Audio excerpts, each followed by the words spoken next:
एक गांव में एक किसान रहता था। एक बार उसे कहीं से बाज का एक अंडा मिला। उसने वह अंडा मुर्गी के अंडे के साथ रख दिया। मुर्गी उस अंडे को अन्य अंडों के साथ सेने लगी।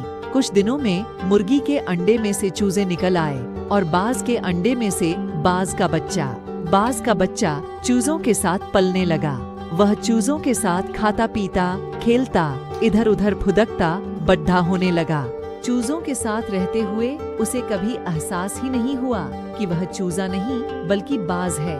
वह खुद को चूजा ही समझता था और हर काम उन्हीं की तरह करता था। जब उड्डीयेचने की बारी आई तो अन्य चूजों की देखा देखी वह भी थोड़ी ही ऊंचाई तक उड़ा और फिर वापस जमीन पर आ गया। उसका भी ऊंचा उड़ने का मन करता, लेकिन जब वह सबको थोड़ी ही ऊंचाई तक उड़ता देखता तो वह भी उतनी ही ऊंचाई तक उड़ता। ज्यादा ऊंचा उड़ने की वह कोशिश ही नहीं करता था। एक दिन उसने ऊंचे आकाश में एक बाज को उड़ते हुए देखा।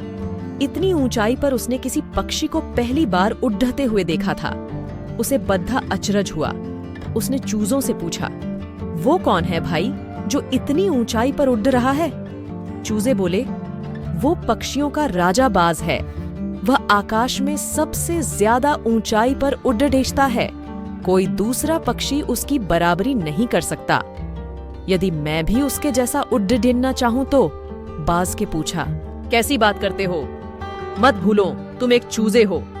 चाहे कितनी ही कोशिश कर लो, बाज जितना नहीं उड्डीयच पाओगे।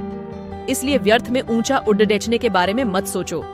जितना उड्डेच सकते हो उतने में ही खुश रहो। चूजे बोले। बाज ने यह बात मान ली और कभी ऊंचा उड्डेचने की कोशिश ही नहीं की। बाज होने बावजूद वह पूरी जिंदगी मुर्गी के समान जीता रहा। सीख, सोच और दृष्टिकोण का हमारे जीवन पर बहुत गहरा प्रभाव पड़ता है।